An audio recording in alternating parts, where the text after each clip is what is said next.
जी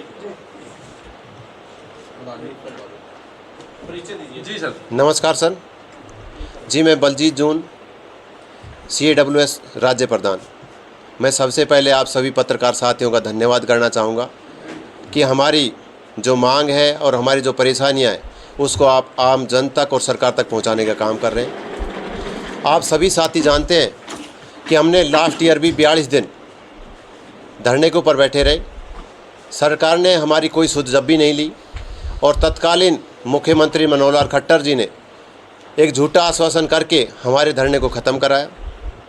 लेकिन सरकार ने वही दोगला काम किया। जब हड़ताल कराई गई थी ख़त्म, जब ये कहा गया था कि आपकी कमेटी भी बनेगी, आपकी मांगें भी पूरी होगी, लेकिन ऐसा कुछ भी नहीं किया गया। इसके बाद अभी आपने देखा 7 जुलाई को हमने सरकार के विरुद्ध लगभग 10 से 15 हज़ार साथियों के साथ करनाल के अंदर एक विरोध प्रदर्शन किया। विरोध प्रदर्शन के दौरान घंटों रोड पे जाम लगा रहा। सरकार की तरफ से कोई सुध नहीं ली गई। फिर CM साहब से मिलाया गया। CM साहब से वार्ता में ये कहा गया, CM साहब ने ये कहा कि मैं कभी मिलने के लिए किसी को मना नहीं करता, आप कभी भी आ जाइए, मैं मिलने के लिए तैयार हूँ। हमने कहा कि जी कोई भी एक डेट दे दीजिए जिससे हमें मिलने में भी फ़ायदा होगा, आपका टाइम शेड्यूल ख़राब ना हो। उन्होंने हमें 10 तारीख का टाइम दिया। 10 तारीख को हम सेक्रेटरीट पहुँचे।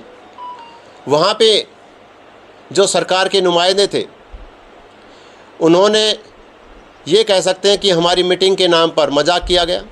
हम वहाँ खड़े रहे। जब उनसे मिले तो उन्होंने कोई भी पॉजिटिव जवाब नहीं दिया और एक नकली डेट दे दी कि 16 तारीख को आ जाइए। हमने उनको कहा कि 15 तारीख को तो फील्ड में कॉल दे रखी है साथियों को कि अगर 14 तक काम नहीं हुआ तो 15 से हड़ताल पे जाएंगे। न बोला इससे मेरे कोई फ़र्क नहीं पड़ता।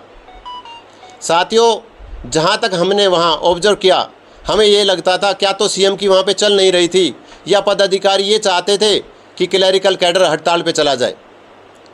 क्योंकि अगर CM ने टाइम दिया तो पदाधिकारियों का वहाँ पे हक बनता था कि वो हमें टाइम देते, हमारी बातें सुनते। लेकिन उन्होंने हमारे अंदर कोई रुचि नहीं दिखाई। क्या तो सरकार ये सोच रही है कि उन्होंने क्लैरिकल कैडर से कोई वास्ता नहीं है या हम उनके कैडर में आते ही नहीं हैं। क्योंकि आपने देखा सरकार हर किसी की मांग को मानने के लिए तैयार रहती है, लेकिन क्लैरिकल के बारे में सोचती नहीं।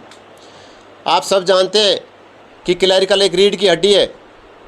जब 42 दिन ये हड़ताल पे बैठा था, जब तो सबको पता चल गया था कि क्लैरिकल के बिना काम नहीं चलता। वैसे कहते हैं क्लैरिकल करता क्या है। साथियों, अगर सरकार का यही रवैया रहा तो हड़ताल फिर भी हो सकती है। सर, मुख्य मांग है 35,400 मिनिमम बेसिक पे। आप सबको बता दूं मैं कि बहुत से ऐसे कैडर हैं ग्रुप C के जो हमारे से कम तनख्वाह लेते थे, लेकिन आज हमसे डबल लेते हैं। मीटिंग में कौन-कौन पदाधिकारी थे वहाँ पे? जी, वहाँ पे खुल्लर साहब थे और V उमाशंकर थे। बाकी क्या निर्णय अभी आप लोगों ने? सर, निर्णय ये लिया है कि 15 तारीख से हमारी एक पैदल यात्रा निकलेगी, साइकिल और पैदल के थ्रू, जो हरियाणा के 3 छोर से निकलेगी।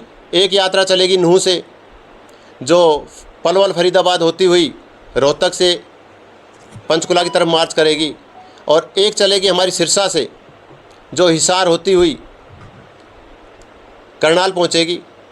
एक यात्रा चलेगी महेंद्रगढ़ और चरखी दादरी से, जो भिवानी होती हुई रोहतक पहुंचेगी। रोहतक से फिर ये पूरी इकट्ठी होकर यात्राएं चंडीगढ़ की तरफ मार्च करेगी। और मैं आपको बता दूं, इसी दौरान सभी ज़िलों में सांकेतिक धरना भी चल जाएगा। अगर सरकार का ये रवैया रहा तो अनिश्चितकालीन पूर्ण हड़ताल की तरफ हम जाने के लिए तैयार रहेंगे।